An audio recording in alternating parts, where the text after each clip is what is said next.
entonces en el reino. Yo quiero que vaya conmigo a Mateo 25 del 1 al 13. Yo sé que esta es una de las parábolas más trilladas que tenemos, más leídas, más estudiadas, más dramatizadas en la iglesia, pero queremos que Dios nos hable hoy a nuestro espíritu. No solamente leer lo que aquí dice, no solamente una interpretación religiosa o por la letra, sino que queremos abrir nuestro corazón para que Dios nos hable. Mateo 25, vamos a leer desde el 1 al 13, si usted tiene ahí su Biblia, y también lo vamos a tener proyectado ahí. Aquí está Jesús hablando de una semejanza del reino.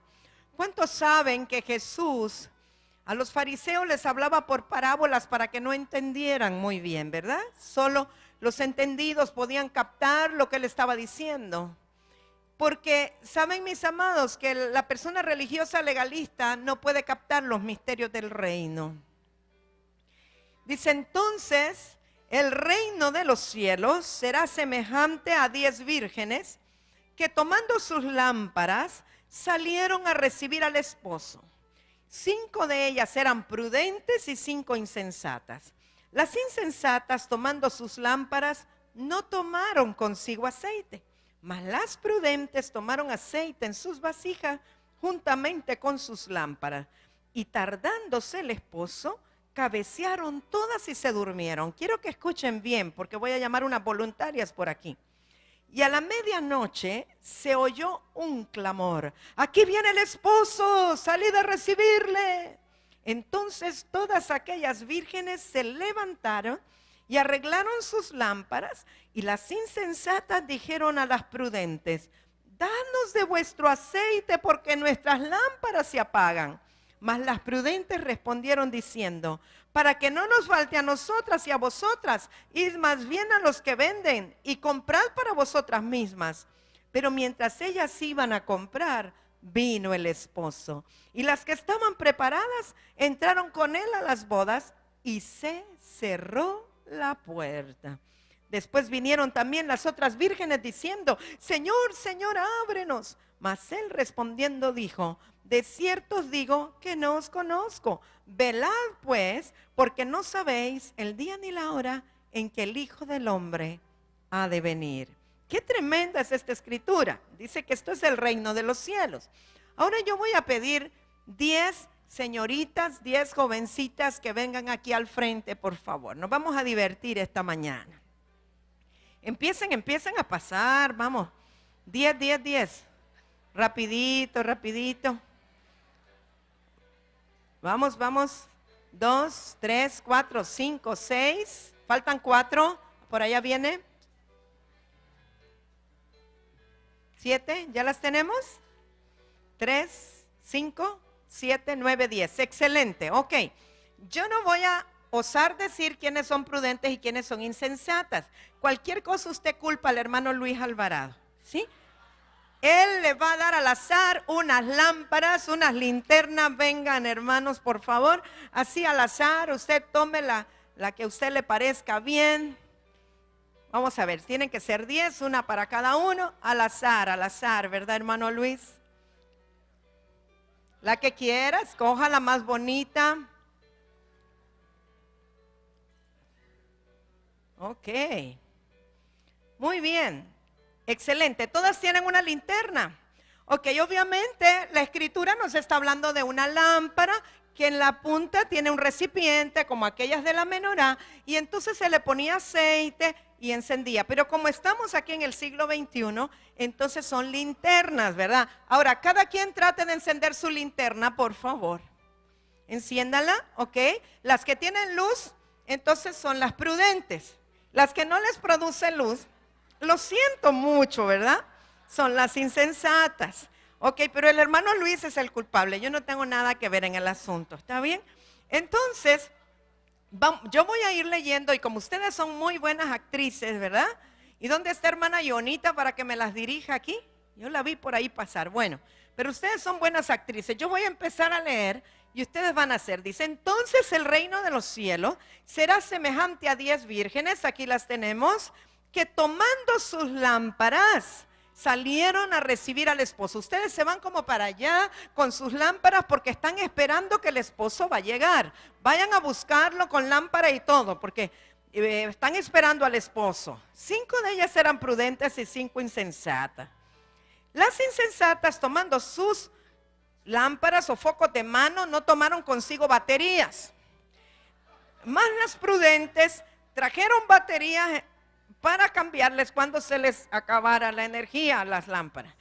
Ahora, fíjense, díganle, pónganse ahí, mira, se tarda, el esposo no llega, ¿qué pasará? Platiquen entre ustedes, se está tardando, miren el reloj, por favor, miren el reloj que no llega, ¿qué será? ¿Qué pasó? ¿Por qué se tarda? Así es que les da sueño, siéntense ahí, empiecen a dormir porque ya tienen sueño. Pueden apagar ahorita la lámpara, pero después la van a tener que encender. Pónganse a dormir, por favor, porque ya es tarde, ya están cabeceando, no les llega. Ahí, excelente. Y a la medianoche se oyó un clamor. Hermano Martín, usted es el vocero, tiene que decir, aquí viene el esposo, salid a recibirle. Venga así como que corriendo de allá de en medio, hermano, de la vuelta. Y entonces, pero con un grito así, con todos los pulmones, aquí viene el esposo, salid a recibirle. Y el esposo viene detrás del hermano Martín.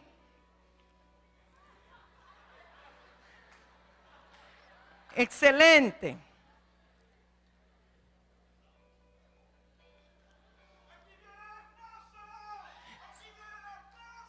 Despiértense, levántense, enciendan las lámparas, enciendan las lámparas.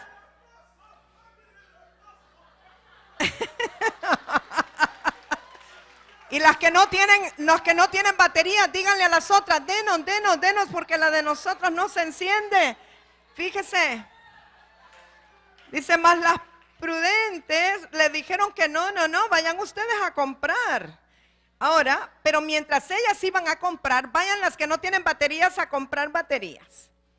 Váyanse por allá, en el centro, tienen que ir a comprar baterías.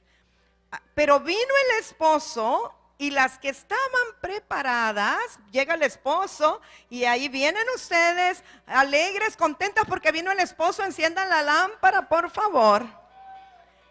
Y hermano Martín, cierre la puerta ya que ellas no pueden entrar. Ya, vengan y toquen, pero no pueden entrar, toquen. Y el esposo les va a decir, una de ustedes dice, ábranos. Pero el esposo va a decir, no les conozco. El esposo va y les dice a ellas, no les conozco. A estas sí las conoce porque tienen la lámpara encendida. A aquellas les dice, no les conozco.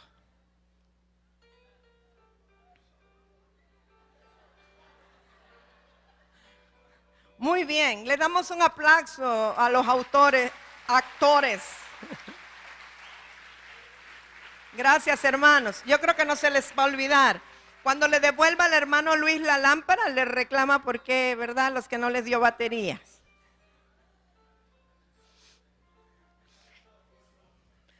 Ahora, ¿qué representan las vírgenes, hermano? Siempre que la escritura nos habla de vírgenes, nos habla de la iglesia. Le va a caer las avispas, hermano Luis, ¿verdad? Estas muchachas son...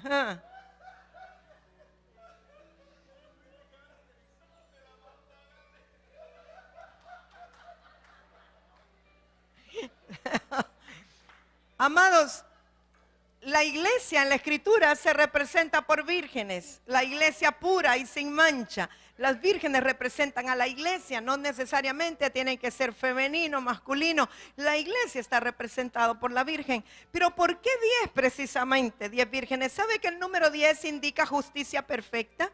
¿Se acuerda que decíamos el domingo pasado buscar primeramente el reino de Dios y su justicia? Entonces el 10 es justicia perfecta de Dios. 10 son los mandamientos que el Señor dio en el antiguo pacto, que luego se condensaron, ¿verdad? Dice que el libro de Ruth capítulo 4 verso 2 que se necesitaban 10 varones para juzgar una cosa, como un tribunal.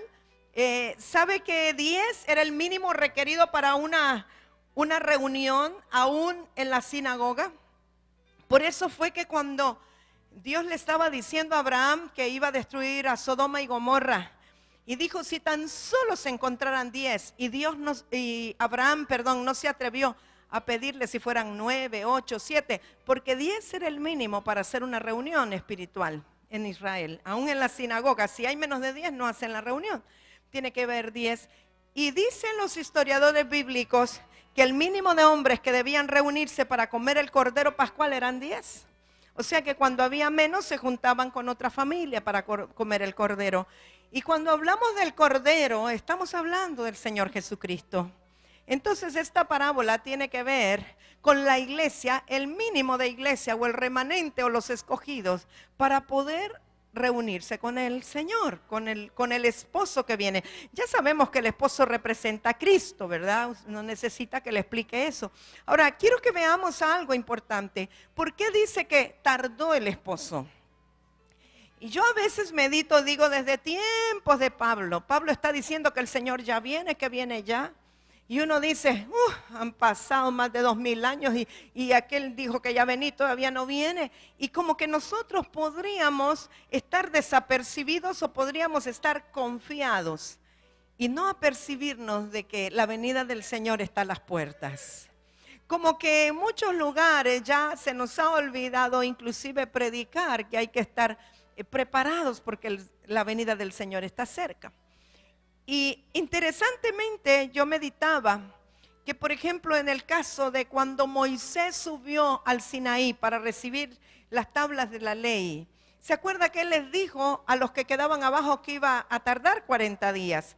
Pero no tomaron en cuenta que eran 2 días para subir al monte y 2 días para bajar, o sea que realmente no eran 40, eran 44.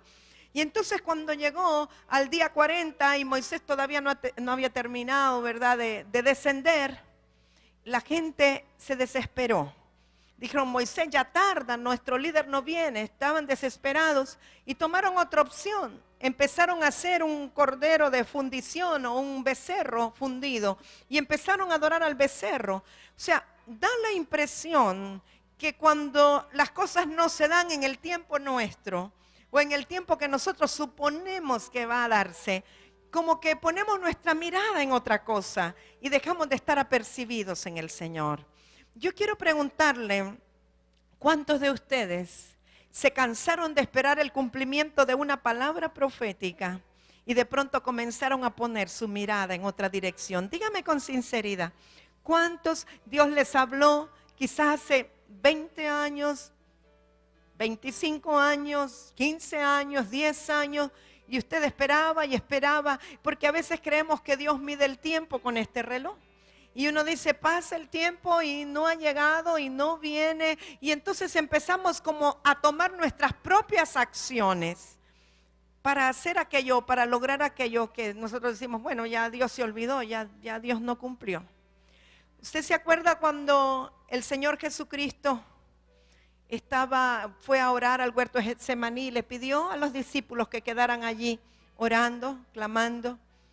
¿Y qué pasó? Ellos no pudieron esperar, fue como que cabecearon y dijeron, ya Jesús no vino. Y cuando Él sale, le dice, qué barbaridad, no habían podido velar por mí ni siquiera 1 hora. A lo mejor para los discípulos se les hizo como que era un montón de tiempo. Y muchas veces a nosotros nos pasa eso. Estamos esperando, Dios nos habló que el ministerio sería un ministerio de poder, de milagros. Dios nos habló de ensanchamiento, Dios nos habló de que cuántos profetas usted sabe que han venido aquí y han visualizado un auditorio para 10,000 personas, para no sé cuántos miles, bueno, hasta forma de corona y todo. Hasta hay un hermano en México que ya está haciendo el diseño. Y uno dice, ¿cuándo irá a ser?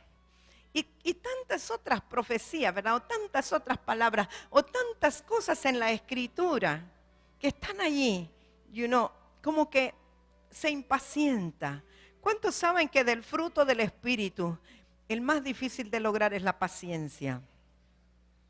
Yo digo que paciencia es tener paz, o es la ciencia de tener paz en medio de la espera.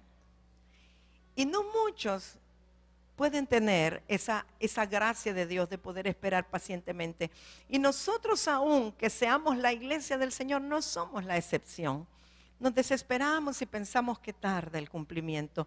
Y a veces nos puede agarrar desprevenidos. Ahora, eso es lo que ocurrió. El Señor tardaba, el esposo tardaba. Pero el punto no es a qué hora llega o cuándo llega. El punto es, mis amados, que nosotros necesitamos estar preparados cada día como si el esposo llega hoy. O sea, cada mañana usted necesita estar preparado como que Él va a llegar hoy. ¿Sí? Es decir, no importa si llega dentro de años, pero usted su vida la debe preparar cada día como si Él va a llegar hoy. ¿Sabe que el Señor puede llegar para algunos en el momento de partir con Él? No necesariamente esperar la llegada del Señor o esperar el fin del mundo, sino que cada quien debe de estar preparado cada día de la mejor manera para que el Señor le pueda encontrar haciendo su obra. Yo siempre recuerdo el testimonio de una anciana. Cuando nosotros íbamos a un instituto bíblico, Árbol de Vida, algunos aquí fueron conmigo, fuimos juntos. Y contaba un testimonio, uno de los misioneros, acerca de una tía suya. Esta tía era una mujer consagrada al Señor, era una mujer que adoraba a Dios. Y dice que ya tenía 90 y algo años, pero ella seguía sirviendo al Señor. Y dice que iban a celebrarle su cumpleaños y ella misma se puso a preparar la comida, reunió a toda la familia y cuando ya habían comido y la habían felicitado y habían tenido pastel, dijo, vamos a adorar al Señor. Y ella comenzó a danzar porque era una viejita que danzaba para adorar al Señor. Y en medio de la danza le dijo, ya estoy lista para recibir a mi Señor. Y ahí cayó. Y qué bonito, ¿verdad? Qué bonito poder encontrarse con el Señor de esa manera. Ella dijo, ya estoy lista, es como lo he consumado. Ya logré el fin de mi carrera. He cumplido aquello para lo cual el Señor me llamó. He sido un siervo diligente. El Señor, si viene, me puede encontrar haciendo lo que Él me llamó a hacer. Porque esto no es solamente de pensar en el fin del mundo, que el fin del mundo viene, no. Este asunto es de pensar cómo me encontraría el Señor este día. Y dice que el reino, cuando está hablando que el reino de los cielos o el reino de Dios es semejante a esta parábola, obviamente está hablando del momento de la segunda venida del Señor, cuando algunos están preparados y otros no están preparados.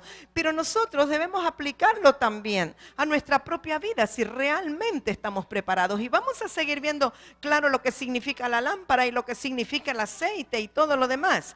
Pero pudiéramos estar nosotros desprevenidos o desapercibidos hoy día, probablemente postergando cosas que Dios nos ha dicho que hemos de hacer y decimos que algún día las vamos a hacer, y pudiera el Señor encontrarnos así. ¿Qué significa el aceite para las lámparas? La lámpara, dice la Escritura, tiene dos significados la lámpara. Dice que la lámpara es el espíritu del hombre, pero también dice que lámpara es a mi pie tu palabra y lumbrera mi camino. O sea, si yo tengo mi espíritu humano, pero la unción no está en él, yo no tengo la capacidad de producir luz. Es como si yo tengo una lámpara sin aceite o una linterna sin baterías. O sea, yo necesito de la unción continua y permanente del Espíritu Santo para poder producir luz y para poder recibir revelación. De nada me sirve tener solamente la palabra, solamente la Escritura, si no tengo la revelación de ella. Porque tener solamente la palabra, el libro, la Biblia, es como tener un velo puesto donde yo leo, pero no capto espiritualmente el sentido de lo que estoy leyendo. Alguien puede leer la Biblia como quien lee un libro de moralejas o un libro de cuentos, y para muchos puede ser solamente eso, un libro literario, y algunos lo estudian, la forma como fue escrito, el tipo de griego que se usó, el lenguaje, y hay muchos que han hecho libros acerca de estudiar la Biblia, pero sin ninguna revelación. Por eso yo no mucho recomiendo los libros de estudio acerca de la Biblia, porque hay que ver de qué forma se escribieron esos libros. Pero cuando usted recibe la revelación por el Espíritu Santo, cuando la unción está presente, por sencillo que sea el versículo, para usted va a ser vida. Cuando usted tiene llena de aceite la lámpara, por sencillo que parezca el versículo, Dios le va a hablar a usted personalmente. Y el propósito de la palabra no solamente es para que usted tenga una referencia histórica acerca de Jesús y de los discípulos y de todos los personajes bíblicos, sino que el propósito de la palabra es que sea cortante para su vida y para mi vida, que pueda separar lo que es del alma y lo que es del espíritu, que pueda penetrar hasta lo más profundo de los huesos y los tuétanos, que pueda discernir aún las intenciones de su corazón. O sea que toda palabra que está escrita, una vez que tiene la unción del Espíritu Santo, produce una revelación dentro de mí que me produce que yo busque, que yo escudriñe y que yo vea aún cuáles son las intenciones de mi corazón por las cuales estoy haciendo algo o dejando de hacer algo. Era como lo que hablábamos hace unos domingos, no recuerdo, y ayer en la escuela profética, el profeta Ariel lo repetía acerca de gente que dice, pero yo diezmo, pero yo ofrendo, pero ¿con qué corazón lo haces? ¿Cómo está la condición de tu corazón? Y muchas veces si nosotros tenemos sin aceite la lámpara, hacemos las cosas legalistamente, hacemos las cosas por cumplir la ley, pero no nos importa la condición del corazón con la cual lo hacemos. Pero a Dios le interesa no que cumpla la ley, sino que tenga un corazón convertido a Él para que todo lo que Él haga, lo haga para el Señor y sea una ofrenda agradable al Señor. Entonces Dios no ve las cantidades, Dios ve la condición del corazón, porque en cada ofrenda va el corazón del adorador, el corazón del que ofrenda. Por eso yo siempre he dicho que en el caso de los pastores, la oveja o los hijos de la casa, los que aman a sus pastores, si le dan su corazón, le dan la billetera. Pero el que no le ha dado el corazón primeramente al Señor y después el corazón a su pastora o a su autoridad o a su ministro, también tendrá su resistencia para dar la cartera. O sea, hay gente que se pregunta, ay no, yo quiero saber, quiero que me den un reporte de a dónde van a parar mis diezmos. Está totalmente fuera de lugar, porque lo que usted le da a Dios y se lo da al ministro o al siervo de Dios, es porque usted confía que la persona lo administra de acuerdo a la sabiduría de Dios. Entonces, si usted está pensando y está pidiendo y está en aquello, usted no ha entregado el corazón. Cuando uno entrega algo, lo entrega y se olvida. ¿Sabe? Es como a veces cuando va a haber una actividad, un bazar o algo, y a veces viene alguien y dice, yo quiero ofrendar esto, es una joya, vamos a decir, un reloj, qué sé yo. Pero mire, esto es muy caro, es algo importado. Mire, esto vale bien caro, no lo vayan a dar barato. Y entonces se lleva el día de la actividad y la persona que donó anda viendo a cómo van a vender el artículo que donó. Entonces usted no lo donó, todavía lo tiene en el corazón. Si usted lo da y se olvidó, ya no es suyo. O, por ejemplo, si yo le doy algo, vamos a decir, yo le regalo algo a hermana Yonita, pero ese algo no le quedó o no le gustó. No tiene obligación de que le guste lo que yo le doy, porque a veces yo puedo escoger de acuerdo a mi gusto, no al de ella. Pero entonces, cuando ella dice, pues la verdad no me queda bien, pero ¿y cómo? ¿Y si la hermana Emma no me lo ve puesto? A veces nos preocupa tanto el qué dirán. Me lo voy a poner para que ella me lo vea, aunque me aprieten los pies y se me hagan callos, pero quiero que ella me lo vea puesto. No. Eso es vivir de apariencias. Yo creo que la gente que tiene madurez no se va a molestar por esas cosas. Pero, ¿sabe? Yo he visto que, vamos a decir que hermana Yonita, entonces dijo, no, pero se lo voy a dar a la hermana Abigail porque a ella sí le van a quedar bien esos zapatos. Y entonces, supóngase que yo soy inmadura, ¿verdad? Y entonces vengo y le veo a Abigail y esos zapatos, ¿quién te los dio? Hermana Yonita, ¿cómo es que usted regaló algo que yo le regalé a usted, hermana, que era tan preciado? Entonces no me he desprendido de ello. Y mucha gente está llena de cosas en su closet, y yo no sé, mire, no tiene nada que ver con las vírgenes, pero a alguien Dios le está hablando. Tiene el closet llena de cosas que le regalaron, que no se atreve a dárselos a alguien más porque la hermana se va a resentir si mira que yo se lo di a alguien más. Ay, amados, hay que despojarnos como de esas cosas, porque total todo es del Señor, todo es del reino. Si no me sirvió a mí, le sirve a ella, le sirve al otro. Y aquí no hay preferencias con nadie, porque todos somos propiedad del gran Rey, ¿verdad que sí? Somos propiedad del Señor. Amén.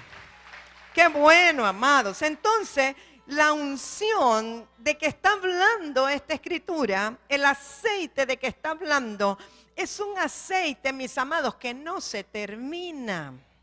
Es un aceite que usted está continuamente elaborándolo y continuamente siendo lleno de ello. O sea, aquellas que eran prudentes, aquellas que llevaban una vida de oración, probablemente una vida de comunión con Dios, una vida de obediencia al Señor, el aceite está siempre siendo renovado y no se termina. Me gusta decir que todos nosotros necesitamos un cambio de aceite de vez en cuando. Por mucho que sea un carro ya eléctrico, yo creo que siempre hay que cambiarle algo del aceite, hermano. Por muy moderno que sea su vehículo, ¿verdad? Bueno, todos los vehículos hay que cambiarles el aceite de vez en cuando. Algunas veces solo le pone aceite porque todavía tiene.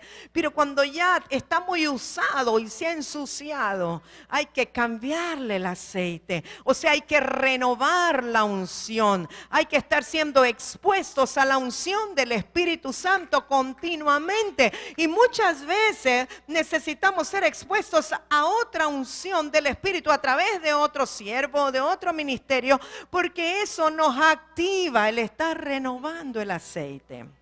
Y entonces cuando ese aceite está allí siempre, siempre, y usted está dando, usted siempre va a estar recibiendo, y en la medida que usted fluye en la unción y en la revelación, el Señor también le está dando un nuevo aceite. No solo es un asunto de leer la Biblia como quien lee un periódico, no es tampoco de ponerse una tarea, es de que por la revelación del Espíritu usted pueda vivir esa palabra y la pueda aplicar a usted mismo para que pueda crecer y pueda ser edificado, y que usted siempre tenga aceite en la lámpara. La gente que está en tinieblas se va a acercar a los que tienen las lámparas encendidas. La gente que está en tiniebla no le cae ni le hace ninguna gracia ir donde aquellos que sus lámparas están apagadas, porque será un ciego guiando a otro ciego. Van a ir a buscar a los que tienen luz, a los que irradian luz, a los que le pueden ayudar con la palabra revelada a alumbrarle el camino.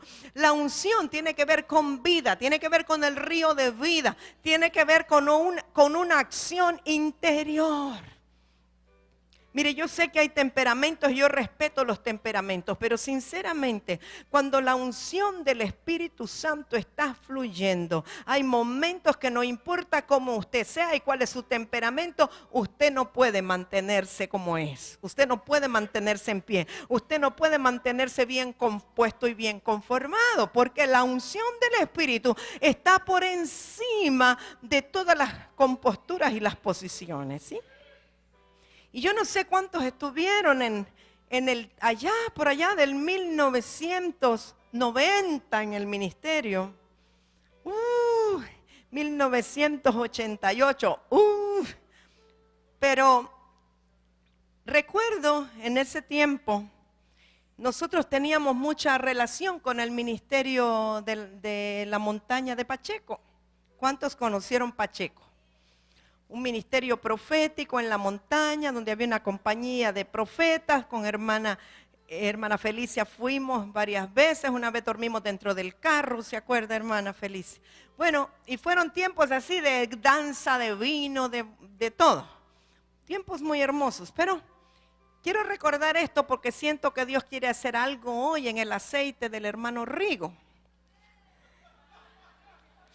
Y como va a quedar aquí grabado, ¿verdad? Y yo recuerdo, en ese tiempo empezaron a hablar de la embriaguez en el espíritu. ¿Cuántos han oído hablar de eso? De la gente que se emborracha y se embriaga. Imagínense, estoy hablando del 88. Usted alcanzó a ver todavía, pero sí yo recuerdo que en ese tiempo Rebeca tenía como 2, 3 años, entonces por eso digo yo que era 88, 89, 90. Y entonces recuerdo que dijimos, pues vamos a ir a ver qué es lo que está pasando allá. No puede ser que nos cuenten nada más, porque nosotros cuando sabíamos que había un movimiento del Espíritu Santo decíamos, para allá vamos. Así es que nos fuimos y le dijimos, como era una montaña, había que subir en un carro de doble tracción. Y recuerdo que teníamos un Jeep rojo, Toyota, ¿verdad, hermano Rigo? Y entonces le digo, ese era su carro de trabajo. Y le digo, Rigo, ¿tú nos prestarías ese carro para subir a Pacheco? Él no podía ir porque estaba trabajando con Banco Continental en ese tiempo. Y dice, sí, está bien, pero ¿quién lo va a manejar?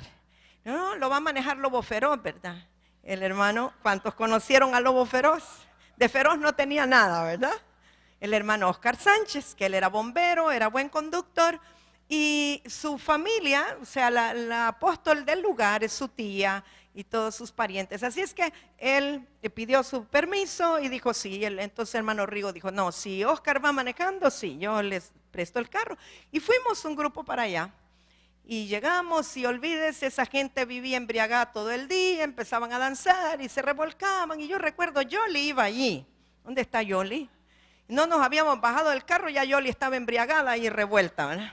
Empezamos a danzar y toda la cosa, y caía una embriagada en el espíritu y la otra con sanidad interior. Y fue algo precioso, maravilloso, fue un tiempo hermoso. Nos quedamos a dormir, regresamos al día siguiente por la tarde. Recuerdo que cuando veníamos de regreso, Dios me mostró una señal en el cielo con mucha claridad y me habló acerca de esa señal. Y veníamos pues en una nube, ¿verdad? Ya elevadísimo. Pero resulta, hermanos, que cuando veníamos empezó a brotar aceite de las manos de nosotros. Y el hermano Oscar, que iba manejando, le fluía el aceite y el timón lleno de aceite, ¿verdad? Pero llegamos, estacionó el carro y toda la cosa, y contando todo lo que había pasado. Y yo me acuerdo que como yo era así media escéptica, Dios le ha tocado muy duro tratar conmigo. Yo le dije, mira, Señor, eso de la embriaguez a mí se me hace medio raro, le dije.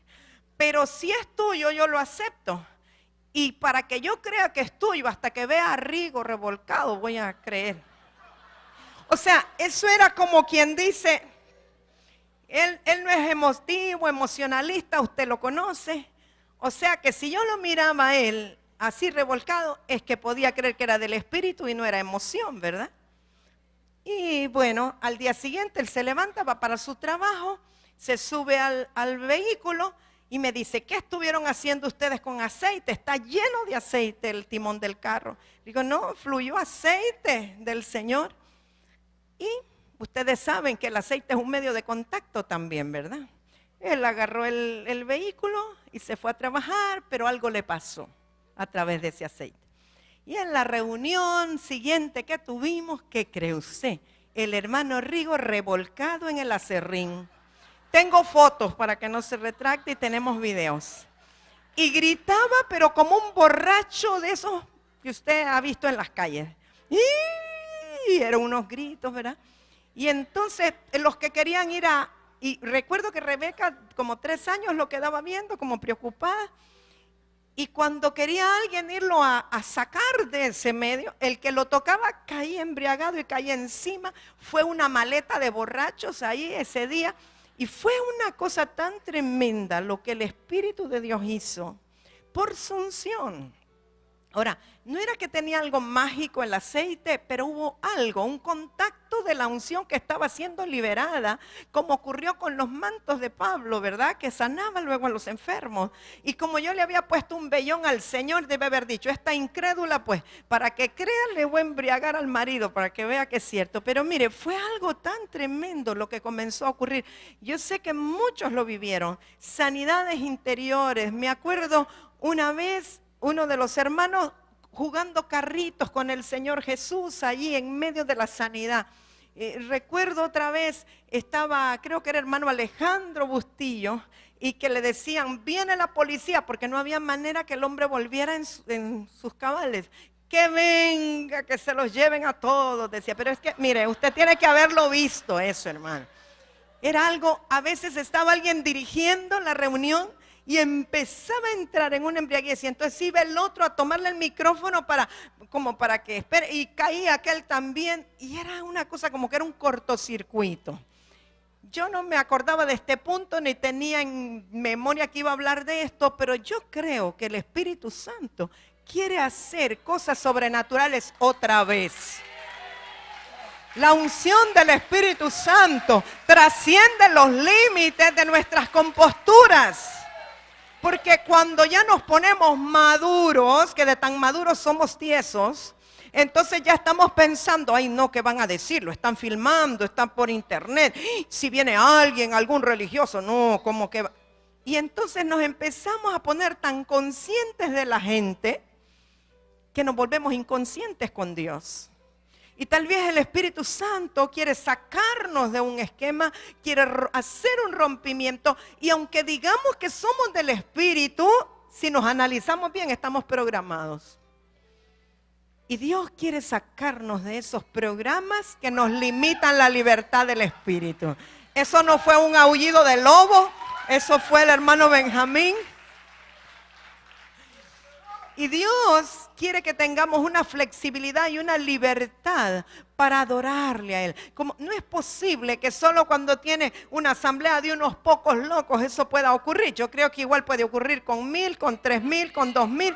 Dios quiere hacer algo y Dios quiere activar a los jóvenes. Dios los quiere activar. ¿Sabe por qué? Estamos tan llenos de prejuicios, tan llenos de timidez, tan llenos de temores, que como que Dios tiene que acudir al vino del Espíritu para que perdamos control y conciencia y podamos entrar en una sanidad profunda del Señor.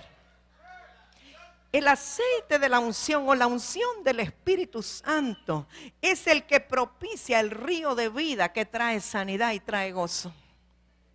Cuando nosotros limitamos la unción, cuando nosotros limitamos lo que el Espíritu Santo quiere hacer, entonces nos volvemos tan legalistas, tan religiosos, tan estirados, tan así que no, yo lo cumplo todo. Y entonces usted le busca y no hay por dónde, usted le encuentra que está fallando en algo. No es cierto, el hermano está en todo, está cabal, pero está tan cabal que parece un militar, no tiene una flexibilidad en el reino para hacer lo que Dios le mande a hacer. Nos esquematizamos todos. ¿Sabe qué? A veces, yo siento que a veces hasta el uniforme nos ayuda a ser más legalistas. No se vaya a quitar la camiseta, hermano, pero... O sea, nos hemos estructurado tanto, no sé si me explico. Entramos en tanta estructura, ¿verdad? Ya por eso los de alabanza ahora no se uniforman. Hoy están rayados y mañana cuadriculados y después anaranjados, pero... siempre hay algo, ¿verdad? Siempre hay una línea. Entonces, como que aún eso nos impide toda la libertad. Creo que Dios quiere que estemos tan reposados en Él que podamos fluir con toda la unción del Espíritu. ¿Sabe que yo tuve liberación acerca de la orfandad que yo vivía allí en esa montaña? Cuando me ministró un jovencito de 21 años, que Dios le dijo, ahora la vas a ministrar como si tú fueras su padre. Y yo le doblaba la edad a él. Pero Dios usó ese ambiente de libertad porque en otro lugar quizá hubiera sido difícil. Porque yo no podía ver a Dios como padre y sé que a muchos les pasa. Porque para mí Dios era muy riguroso y todo había que hacerlo así y todo bien cuadrado para que tuviéramos la aprobación de Dios y yo no me permitía hacer algo fuera de lo que estaba estructurado. Pero cuando tuve esa administración del Espíritu Santo y que usó a un joven salvadoreño y yo tuve una liberación y pegué un grito y pude decirle papá a Dios por primera vez y pude de verdad perdonar a mi papá biológico y pude tener una diferente relación con él, pero fue en el ambiente de la unción del Espíritu, un ambiente de libertad. Y entonces la unción del Espíritu Santo nos hace que nosotros estemos apercibidos de las cosas espirituales. De a qué horas el Señor viene a nuestra vida, no solo porque viene a llevarnos para allá, sino a qué horas Él viene para darnos una instrucción. A qué horas Él viene para decirnos que hay que interceder por tal cosa en la nación. A qué horas Él viene si nosotros estamos desapercibidos porque estamos centrados solamente en lo que hay que hacer. Entonces nos perdemos la instrucción del Espíritu o aquello que el Señor quiere llamar nuestra atención. Yo le decía hace unos días a un pastor, le dije, estaba orando por ustedes y Dios me dijo, adviérteles que no entren en activismo. Y no es que ellos estuvieran haciendo nada malo, todo es de Dios, pero a veces podemos estar tan ocupados en la obra del Señor que no hay tiempo para la libertad de escuchar lo que Dios quiere que se haga. Saben, nosotros podemos ocuparnos mucho en la obra del Señor. Hay que hacer esto, hay que cumplir lo otro, pero en la presencia del Señor y en la libertad del Espíritu y en los tiempos de adoración en libertad, es que nosotros vamos a discernir la agenda de Dios, porque no siempre la agenda de Dios es la agenda de nosotros. Y a veces el Señor nos da una instrucción que pareciera contraria a lo que veníamos haciendo, como que pareciera que vamos de regreso, pero no, en Dios nunca retrocedemos. Sencillamente es que hemos caminado en una dirección sin Dios. Sabe que la gente hace cosas para Dios, pero no con Dios. Digo la gente de Dios, nosotros, no estoy hablando de los del mundo. Porque muchas veces vemos necesidades y entonces humanamente decimos hay que hacer tal cosa porque hay tal necesidad. Pero tal vez Dios tiene el control y lo va a hacer de otra manera. Y nosotros metemos las manos y les amarramos las manos a Dios. Entonces el Espíritu Santo de verdad quiere que la gente del reino viva en una dimensión en que pueda discernir y estar apercibido de cuál es la necesidad del corazón de Dios. ¿Qué es lo que Dios quiere ahorita? Yo les voy a preguntar y no me tiene que contestar. ¿Cuántos de ustedes han escuchado la voz suave del Espíritu de qué es lo que Él quiere que estemos ahora orando o cómo quiere que estemos nosotros orando por la nación de Honduras? A lo mejor ni hemos oído nada, a lo mejor estamos muy centrados en nuestro propio ministerio, en nuestra propia vida, en nuestras propias cosas. Y no estamos escuchando. ¿Sabe? Yo creo que Dios está dando instrucciones en este tiempo acerca de la nación. Yo sí creo que Dios está llamando a algunos atalayas, a cosas particulares y específicas en favor de la nación. Creo que está llamando a otros acerca de Israel y a otros acerca de otras naciones del mundo. Y yo creo, amados, que las cosas convulsionadas que están ocurriendo no son así nomás. Dios está en el asunto. Pero también tiene gente que tiene un corazón conforme al suyo, al cual Él sigue diciéndole como a su amigo Abraham, porque Dios dice que sus cosas se las muestra a sus siervos los profetas. Y si los profetas están desapercibidos, no van a escuchar lo que Dios les quiere decir. Necesitamos mantener la unción del Espíritu Santo. La unción del Espíritu Santo, si nosotros la mantenemos, nos va a garantizar que podemos estar en donde Dios quiere que estemos. Hay una voz de advertencia. Mire que el que decía, viene el esposo, hay una voz, siempre hay una voz de advertencia. Aún para la iglesia que está dormida, hay una voz de advertencia. Pero si estamos preparados, vamos a escuchar la voz y vamos a actuar como Dios quiere que actuemos.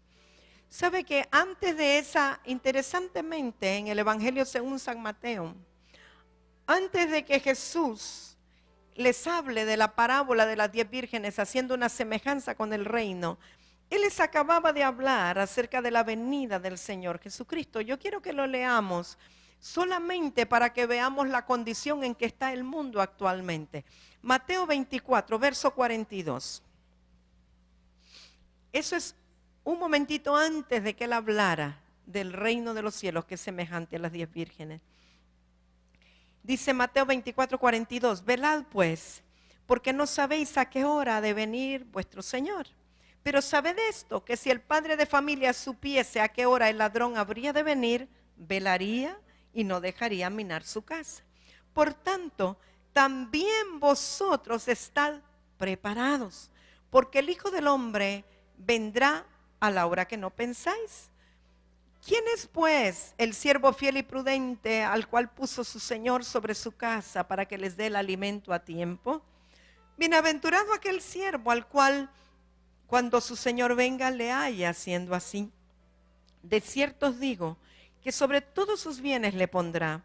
Pero si aquel siervo malo dijera en su corazón, mi Señor tarda en venir, y comenzare a golpear a sus consiervos y aún a comer y a beber con los borrachos, vendrá el Señor de aquel siervo en día que éste no espera y a la hora que no sabe, y lo castigará duramente, y pondrá su parte con los hipócritas. Ahí será el lloro y el crujir de dientes. Esto lo acababa de decir el Señor Jesús acerca de su segunda venida, acerca de los que se impacientan por esperar la venida del Señor. Pero luego en Mateo 24, 36 al 39, que siempre está hablando de la venida del Señor, dice: pero del día y la hora nadie sabe, ni aun los ángeles de los cielos, sino solo mi Padre. Mas como en los días de Noé, yo quiero que usted medite un poco cómo eran los días de Noé. Así será la venida del Hijo del Hombre. Porque como en los días antes del diluvio, estaban comiendo y bebiendo, casándose y dándose en casamiento, hasta el día en que Noé entró en el arca. Y no entendieron hasta que vino el diluvio y se los llevó a todos. Así será también la venida del Hijo del Hombre. Usted ha visto las noticias, tal vez en internet, tal vez en la televisión, de cómo en tantos lugares ahora es tan legal que se casen dos hombres, dos mujeres entre sí. Y lo más terrible es que hay una iglesia en particular que ellos lo aprueban. Una iglesia, no sé si es luterana, lo aprueban y los ministros, el pastor, la pastora bendice la unión de dos mujeres lesbianas o de dos hombres homosexuales. ¿Ustedes creen que nosotros en este tiempo en el planeta Tierra estamos más o menos como en los días de Noé? Que están casándose, dándose en casamiento. ¿Sabe lo que ocurría realmente en los días de Noé? Habían casamientos con espíritus inmundos. Eso es lo que ocurría. Había sodomía, orgía, pero ahora no está muy distante. Y por eso fue que Dios tuvo que venir y destruir la tierra y dejar solamente una familia, una simiente, un remanente a través del cual se perpetuara su creación, su vida. Pero en este tiempo, hermanos, usted ve a todos lados y las cosas que ocurren, yo creo que son iguales o peores que en los días de Noé. Por todas partes vemos abominación. Por todas partes vemos cosas que son contrarias a la naturaleza. Cosas que son diferentes a lo que Dios estableció. Y yo me pregunto, ¿Dios habrá tenido misericordia porque ha habido hijos suyos que claman y le suplican que tenga misericordia de esta tierra, que tenga misericordia de los habitantes? Pienso que sí. Porque con todas las cosas terribles que se hacen, asesinatos, cosas, pero impunemente quitándole la vida a la gente, derramamiento de sangre, abortos, ni se diga cuánto, todas las cosas tan terribles que ocurren, tráfico de drogas y tráfico de niños y cosas muy fuertes que aún quizá algunas no se veían en la Biblia o no se hacían en aquel tiempo. ¿Y será que Dios también dice, yo creo que le voy a dar una sacudida a la tierra?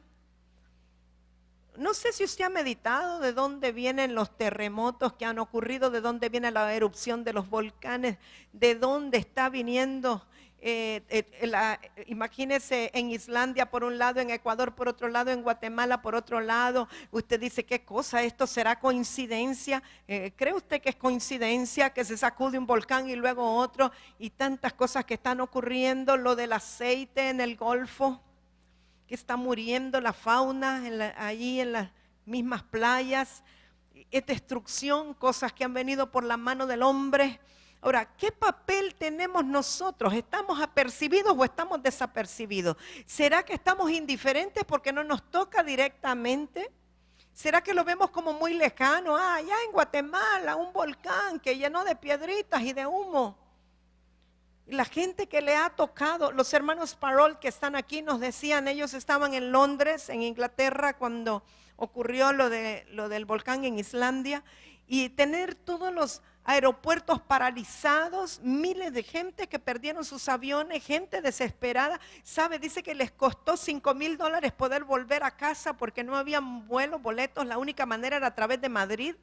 Increíble, es como un caos en la nación y a veces nosotros lo vemos como muy lejos, estamos aquí, no nos toca, pero está allí a la vuelta de la esquina, amados. Ahora yo quiero decirte, como siempre te he dicho, nosotros los hijos del reino somos responsables de todo lo que ocurra en el planeta Tierra. Nosotros, los hijos del reino, somos los que tenemos la autoridad para parar las cosas y tenemos el corazón conforme al corazón de Dios para suplicar misericordia. Pero también debemos de estar conscientes de que la maldad ha crecido. Y la Escritura lo dice, que en el último tiempo el amor de muchos se enfriará porque la maldad ha crecido. La maldad hace que el amor se enfríe. Es decir, que los corazones se endurezcan y ya no seamos sensibles a las necesidades de los demás.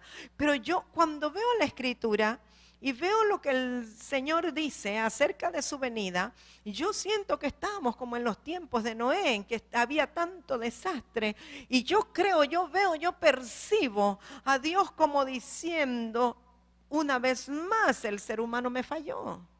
Una vez más los hombres se fueron en pos de sus propios caminos y es necesario que los hijos de Dios nos levantemos para ser diferentes, para hacer lo que Dios quiere que hagamos. Yo comencé diciendo que venga Él a nuestro corazón y tome su lugar como Rey y como Señor. Que podamos reconocer que no nos debemos a nosotros mismos, sino a un Dios que tiene autoridad sobre toda la creación y sobre todo el planeta. Que podamos ser sensibles a su voz y a su palabra. Que no estemos desapercibidos, que no estemos desprevenidos, sino que seamos sensibles a hacer lo que Dios quiere que su pueblo esté haciendo en este tiempo. ¿Cuántos de nosotros estamos tan embebidos en que si mi negocio, que si mi trabajo, que si mis estudios, y como ausentes de todo lo que está ocurriendo a un nivel universal? Es como que la mano de Dios está jamaqueando muchas cosas, hermano. Estamos en un tiempo en que lo personal tiene que pasar a un último plano. Estamos en un tiempo en que debemos de estar apercibidos y preparados, con las lámparas bien encendidas, con el aceite de la unción fluyendo, y debemos devolver nuestro corazón al Señor. ¿Sabe, amado? Yo siento, yo por mí lo digo, creo que como congregación debemos pedirle perdón a Dios por nuestra indiferencia. Yo creo que somos indiferentes a los llamados de oración. Somos indiferentes a estar como cuerpo clamando para que Dios tenga misericordia de las naciones de la tierra. No estamos siendo sensibles a lo que Dios está llamándonos en este tiempo. Muchas veces hacemos las cosas, vuelvo y repito, por legalismo. Porque hoy es día de oración congregacional, pero no estamos oyendo la voz de Dios que nos está llamando a estar en su presencia. Yo sé que Pastora Rosy ha recibido algo de esto del Señor. Sé que hermana Yona ha recibido algo de esto en el Señor. Sé que Dios está hablando a muchos que están apercibidos acerca de los peligros inminentes que tenemos. Y muchos están tan tranquilos o estamos tan tranquilos viendo las cosas pasar. Nada más viendo las noticias y contando acerca de las noticias de lo que está ocurriendo como si fuera solo noticias, sin ver que Dios está en el asunto. Este es un tiempo y un llamado, yo siento muy fuerte que es un llamado a que entremos en el fluir de la unción del Espíritu para poder escuchar qué es lo que el Señor está diciendo hoy a la iglesia en general. ¿Dónde tiene que estar nuestro corazón? ¿Dónde tiene que estar nuestro espíritu? ¿Dónde? Para poder traer un poco de paz y reposo a las naciones de la tierra, tocando el corazón del Padre. Nosotros podemos cambiar ciertas cosas todavía. Creo que todavía podemos cambiar ciertas cosas si tomamos la actitud correcta. ¿Sabe? Yo veo que se dice, vamos a orar tal día. 4 personas llegan. Y siempre hay algo más importante que hacer. Siempre hay otras ocupaciones. Nuestra posición delante del Señor debe de ser prioridad. Yo quiero preguntarles, ¿cuántos saben que hemos estado desapercibidos? ¿Cuántos creen que debemos pedir perdón a Dios pero de verdad arrepentirnos con lloro, con gemido, con llanto. De verdad, permitir que Dios nos hable.